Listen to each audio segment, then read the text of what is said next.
অন্নপূর্ণার টাকা পাননি? নো টেনশন, কারণ ফের নতুন শুরু হচ্ছে অন্নপূর্ণার আবেদন। ৩,০০০ টাকা না পেলে ছটফট করে ফেলুন ফর্ম ফিল আপ। কিন্তু কিভাবে করবেন, কোন ওয়েবসাইটেই বা যাবেন, কবে থেকেই বা শুরু হচ্ছে নতুন আবেদনের প্রক্রিয়া জানুন। ১৭ আগস্ট থেকে অন্নপূর্ণা যোজনার তৃতীয় কিস্তির টাকা দেওয়া শুরু হয়েছে বলে জানানো হয়েছে।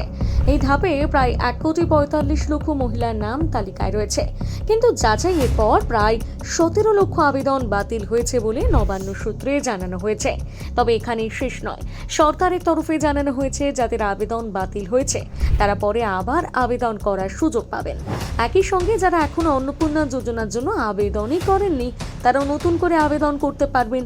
কিন্তু সমস্যা হলো যে সোশ্যাল রেজিস্ট্রি পোর্টালের মাধ্যমে আবেদন করা হতো, সেটি ৩১শে জুলাই থেকে বন্ধ। এমনকি বর্তমানে সেখানে স্ট্যাটাসও দেখা যাচ্ছে না। তাহলে কি হবে? রাজ্যের নারী, শিশু উন্নয়ন ও সমাজ কল্যাণ দপ্তরের সচিব মৌমিতা গোতারা বসু জানিয়েছেন, সোশ্যাল রেজিস্ট্রি পোর্টালে আবার আবেদন করার ব্যবস্থা করা হবে। বর্তমানে ভেরিফিকেশনের কাজ চলার কারণে পোর্টাল বন্ধ রাখা হয়েছে।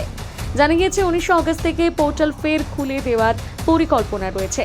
তবে এখানে রয়েছে গুরুত্বপূর্ণ শর্ত। যাদের আবেদন ইতিমধ্যে বাতিল হয়েছে তারা ১৯ আগস্ট থেকে নতুন করে আবেদন করতে পারবেন না। তাদের জন্য পুনরায় আবেদনের সুযোগ আসবে ৩০শে সেপ্টেম্বরের পর। অন্যদিকে যারা এখনো একবারও আবেদন করেনি তাদের জন্য পোর্টাল খুললে নতুন করে আবেদন করার সুযোগ থাকবে। আবেদন করার পর কি হবে?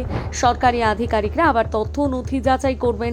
যোগ্য বলে বিবেচিত হলে পরবর্তী ধাপে অন্নপূর্ণা যোজনার সুবিধা পাওয়ার সুযোগ থাকবে। আর যারা এবার টাকা পাচ্ছেন না তাদের জন্য গুরুত্বপূর্ণ তথ্য রয়েছে। ১৯ আগস্ট একটি তালিকা প্রকাশ করা হবে বলে জানানো হয়েছে। সেখানে কার নাম বাদ পড়েছে এবং কী কারণে আবেদন বাতিল হয়েছে সেই তথ্যও জানানো হবে। অর্থাৎ আবেদন বাতিল মানেই সুযোগ শেষ নয়, আবার আবেদন করার রাস্তা খোলা থাকছে। তাই আপনার নাম তালিকায় নেই বা আবেদন বাতিল হয়েছে বলে চিন্তা না করে সরকারি পোর্টাল চালু হওয়ার পর নিজের স্ট্যাটাস এবং আবেদনের নিয়ম অবশ্যই যাচাই করুন।